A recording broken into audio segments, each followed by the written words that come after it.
Hello, welcome to my honors project presentation. In this presentation, I'll be just talking about what I did in my honors project, my aims, my motivation, and just the field of explainable artificial intelligence. So, my aim of my research is focused on improving XAI interpretability by using weighted charts to simplify feature-based explanations and reducing cognitive load of these explanations. Currently, in the field of artificial intelligence and machine learning, there are three main problems. Number one is trust and security of these type of models. Number two is time to implement from POV to production. And number three is integration of siloed data and analytics tools, which basically means tailored explanations for these type of machine learning programs. So I believe that in the field of AI, we can definitely use explainable artificial intelligence to help with number one and number three problems of this field. So the question is, what is explainable artificial intelligence? Explainable artificial intelligence is a new field that can help with improving the transparency and understanding and adoption of this machine learning program. So let's take, for example, we have this machine learning program here, and let's say, for example, a bank uses a deep learning machine learning program to classify whether an individual is accepted or denied a loan. However, the end user here wants to know why they were maybe accepted or maybe why they were denied a loan, for example, customers or bank managers. In this case, the machine learning program can't really identify the reasoning behind it. This is why people use explainable artificial intelligence on top of these programs to help discover what type of categories are used. For example, maybe a person had a certain type of weight that was weighted more compared to another different type of weight. So, by understanding these underlying issues, we can help promote transparency and ethical businesses and ethics in terms of artificial intelligence. This can help with explaining the decision making from these complex programs to end users, which are greatly beneficial to help reduce the risks involved with these complex programs. So, the research impact in my current field has several benefits. In particular, it can benefit people such as AI regulators, individuals working to implement these AI and machine learning programs, and just end users who want to know the output of a decision.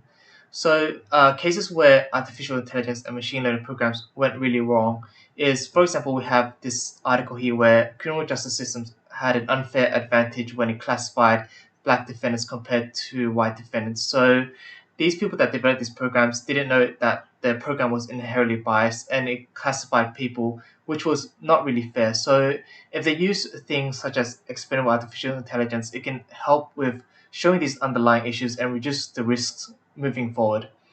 Also, we have seen things such as generative AI, where they have also outputted people of color for a certain type of category. For example, a color photograph of a housekeeper, and we can see here people are a certain type of race compared to other races. So it's not very diversified and it's not very fair as well.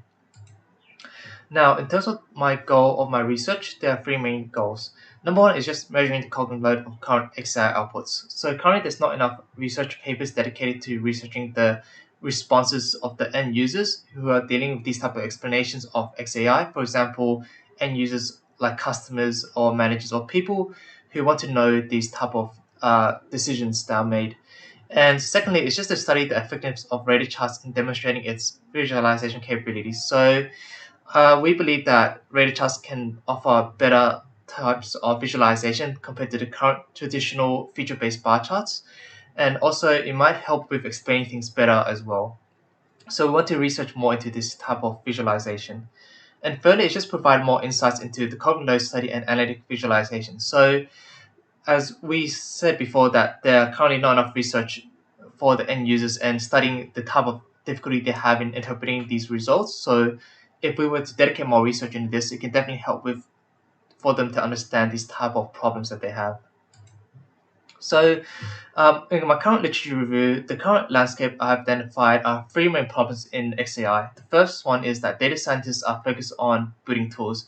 So things such as LAMP and SHAP, these type of tools are built by IBM, but they aren't really understandable for a lot of people, and it's quite technical, and you need to kind of have a computer science degree to utilize these type of programs. And also, they suggest to explain these by simplifying the outputs of a machine learning program. It's quite hard to do as well without a degree in computer science.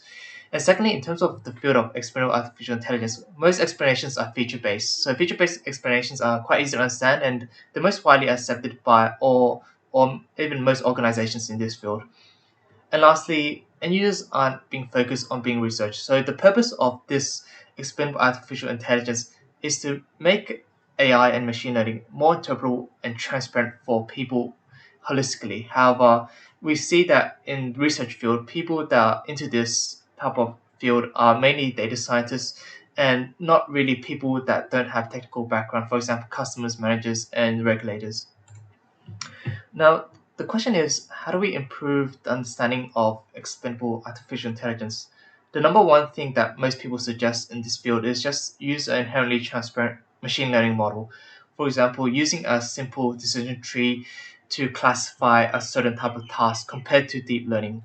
In the real world, most people don't really use decision trees. Most likely, they'll use things such as deep learning or convolutional neural networks, as a lot of people might believe that using more complex models equals or more accuracy and also better classification rate. So in the real world, they don't really use inherently transparent machine learning models. Also, in terms of decision trees, the more data that's fed onto it, in time, it can be quite complex as well to interpret. So the second type of thing they suggest is use post hoc explanations.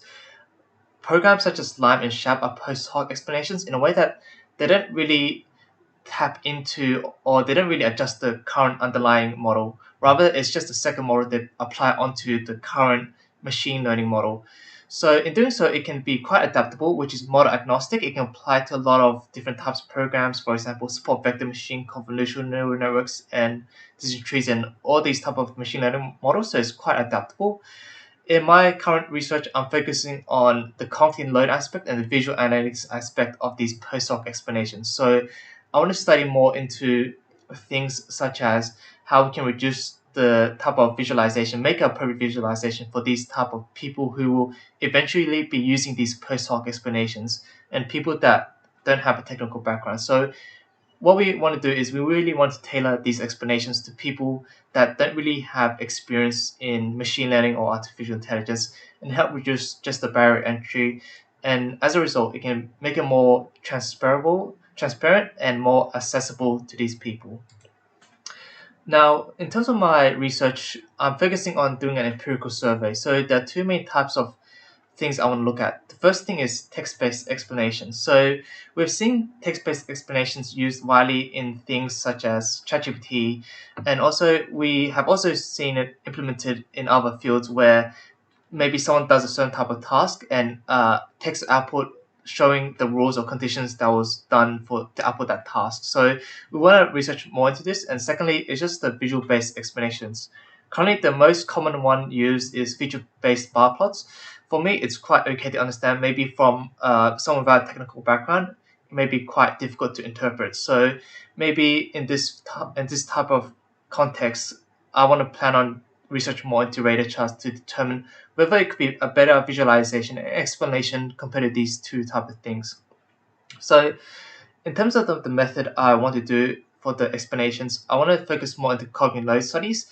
There are famous papers published as well where they use Likert scale surveys. So Likert scales are on scale 1 to 10 where individual rates 1 is the easiest, 10 is the hardest. So I plan to implement these type of surveys to my end user to study the cognitive load. And also another famous paper that was published most recently was Luke Holmes' paper, Impact on Explainable AI and Cognitive Load. So he done quite similar research to what I'm planning to do. So I will focus on his paper as well, just to get a guideline of what I plan to do.